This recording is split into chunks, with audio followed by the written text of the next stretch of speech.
నమస్తే అందరికీ. ఇది మహాకాళి మాత ఆలయము. ఇది పాంచ్మహల్ జిల్లాలోని పావాగఢ్ కొండ మీద గుజరాత్ రాష్ట్రంలో ఉంది. ఇక్కడ మహాకాళి మాత ఆలయాన్ని దర్శించుకోవాలి అంటే పావాగఢ్ కొండ ఎక్కాల్సిందేను.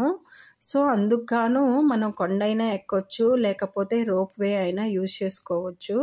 ఇక్కడ మేము రోప్ వే ఎక్కి వెళ్ళామండి. మామూలుగా అయితే మా హస్బెండ్ చాలాసార్లు వెళ్ళారు. ఆయనకి 40-50 నిమిషాలు పట్టేదంట. ఈసారి మేము పిల్లలతో వెళ్ళడాన మేము రోప్ వే వాడుకున్నాము. కానీ చాలామంది భక్తులు ఎక్కే వెళ్తున్నారు. ఇది మేము దిగేటప్పుడు అన్నమాట. కొంచెం పెద్ద పెద్దగా ఉన్నాయి మెట్లు. ఇది అమ్మవారి ఆలయం. పైన అమ్మవారి వాహనం పులి. ఇదేనండి మన మహాకాళి మాత ఆలయము. చాలా అద్భుతంగా ఉంది చూడటానికి. 2 కళ్ళు చాలట్లేదు.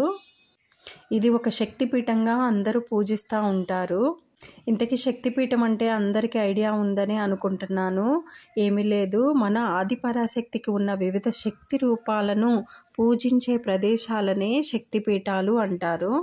ఇక్కడ ఆలయాన్ని నిర్మించడానికి ప్రధాన కారణం కూడా సతీదేవి యొక్క కుడిపాదం పట్టడం వల్లే ఈ ఆలయం నిర్మాణం జరిగిందని అక్కడ వారు చెప్తున్నారు. ఇక్కడ మహాకాళి మాత దుర్గా లేదా చండీ రూపంలో పూజించబడుతుంది.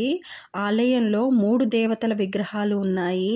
మధ్యలో మహాళి మాత, కుడివైపున కాళీ, ఎడమ వైపున బహుచర మత.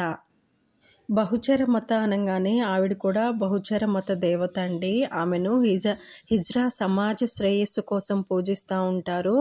ప్రత్యేకంగా మగపిల్లలకు అనుగ్రహం ఇస్తుందని ఎక్కువగా పూజిస్తూ ఉంటారు. వ్యాధులను నయం చేసేటందుకు కూడా పూజిస్తూ ఉంటారు. ఇతర దేవతల మాదిరిగానే ఈ బహుచర మత దేవతను కూడా పూజించడం ఇక్కడ ఆనవాయితీగా వస్తుంది. ఇక్కడే కాదు, అంటే గుజరాత్లోనే కాదు, రాజస్థాన్లో కూడా ఈ బహుచర మత దేవతను పూజిస్తూ ఉంటారు. ఈ ఆలయం 51 గొప్ప పవిత్ర శక్తిపీఠాలలో ఒకటి. ఇది కొండపై నుంచి చూస్తే ఇలా ఉందండి. మొత్తం కూడా మంచుతో కప్పబడి ఉంది. చాలా అద్భుతంగా ఉందన్నమాట చూడడానికి. వాటర్ ఉన్నట్లయితే ఇంకా బాగుండేది. అంటే రెయినీ సీజన్లో వచ్చినట్లయితే ఇంకా బాగుంటుంది. ఇక్కడ క్లాత్ తీసుకెళ్తున్నారు కదా, చాలా పొడవుగా ఉంది. అది టెంపుల్ పైన ధ్వజ్ అంటే జెండా లాగా కట్టడానికి వాడతారు. చాలామంది మొక్కుకుంటారంట అలా కట్టడానికి కూడాను. అది ఒక జాతరలాగా చేస్తారు. ఎప్పుడైనా గుజరాత్ వచ్చినట్లయితే ఈ పావాగఢ్ ఆలయాన్ని దర్శించుకోండి. చాలా బాగుంది.